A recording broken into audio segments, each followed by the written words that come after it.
Derek Barton along with you on Talk Rodeo, and this time we're going to have a gentleman that's first time I've got to work with him. He is a rodeo clown extraordinaire. His name is Alan Dessel, and Alan, flat out, what got you into this crazy business that is the world of rodeo clowns? You know, just like everybody else, just lots of bad decisions, really. I started when I was 15. I was at a buck and stock school, just helping out, back pins, strip and shoot, stuff like that. They were short a bullfighter. Stepped in the arena, touched one bull because I fell down and thought I was a hero, and then you get better, and that was 22 years ago, so it just kept progressing from there.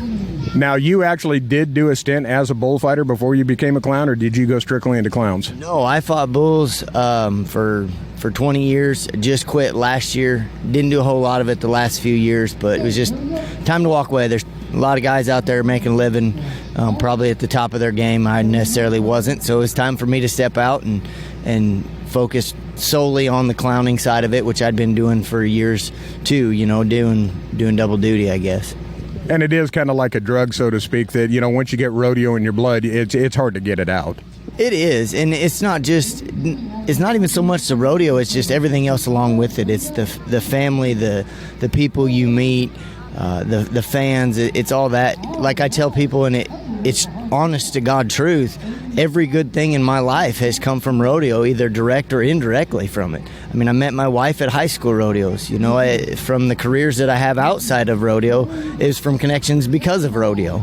Or, I made a connection in rodeo, and that led me to a place that I made a connection outside of rodeo. But if it hadn't been for rodeo, I'd have never been there in the first place. So it's just a whole life, and I'm never more than 5 phone calls away from help, no matter where you're at in the country. And there's not a better life for family than rodeo.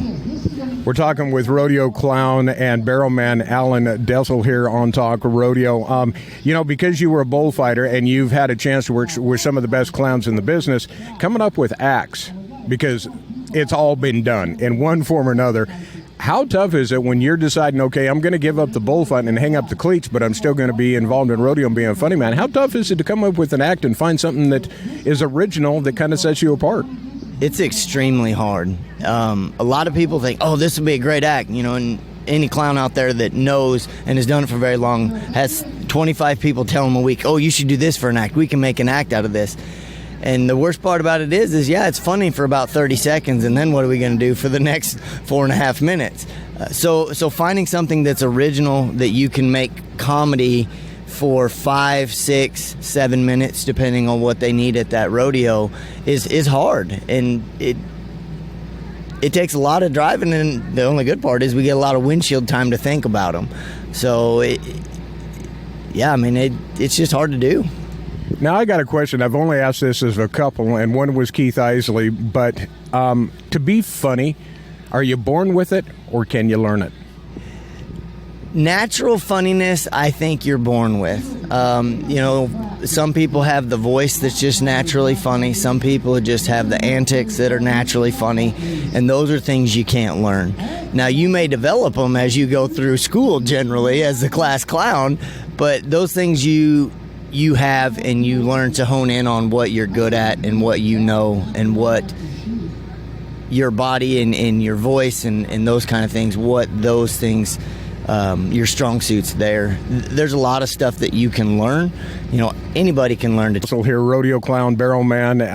Now, the other thing is, and you said class clown, so something I just found out, we're here in Wapello, Iowa at a rodeo, and the first time I've ever worked with you, but you're pretty smart.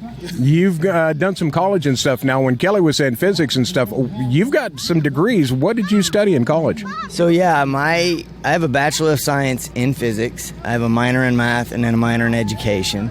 So one thing that I was taught, my dad fought bulls for 10 years before I was born, and he preached into me is there's life after rodeo, and you better be ready for it, for all of us. Some of us have a longer career than others, and some of us, there's a very small few where it's rodeo, and then there's just nothing for us. But for most of us, we're going to leave this rodeo. it could all end one night. You walk in the arena and you have a wreck, and pretty soon you're crippled and you can't do what you used to do. What are you going to do now? So yeah, I went to college, got a degree in physics. I taught school for 8 years, had a teaching license in Iowa. I taught school in Oklahoma when I moved down there, and then I transitioned out of that just by dumb luck. A guy offered me a job doing taxes, so I started doing taxes on the side and fell in love with it. So I have my own tax office now, do bookkeeping, payroll, sales tax, and then income taxes for businesses, individuals, small business, that kind of stuff. We're talking with rodeo clown Alan Dessel here on the Talk Rodeo hotline. And the other question I'd like to pose to a lot of rodeo personnel, contestants, contract personnel, everybody behind the scenes, is when it's all said and done and you leave that barrel in the garage for the last time or hang up your baggies or whatever, what is the one thing that you want people to remember you for? For me, it's just honestly, man, he was a really funny clown and he was a good guy, because in my mind, when we're all done, most of us, all we're going to have is the friendships and the memories and the buckles and the pictures. In rodeo, if I quit tomorrow, in 5 years, most people that are rodeoing probably won't even know who I am. So it's not going to matter too much, unless you're a legend, and there are those guys. But I mean, let's be realistic. Those legends are pretty few and far between in this business, where people remember them for generations. So my big deal is when I quit, I want people to think, the guys that know me say, man, he was funny and he was a really good guy. That's all we're really going to have, and that's most important to me, is that I do things right, or try to do things right. We all screw up every now and again, but try to be the person that I want my daughter to marry, and try to be the person or be the friend that I want. That's the biggest thing to me, because that's all that's going to matter when we're all done anyway. Well, I'll tell you what, folks, if you've never seen him, like I said, this is the first time, but he's living up to what he hopes to be remembered for. So great to work with you, and hopefully we get to do it again soon, but appreciate the time. Absolutely. Thanks for having me.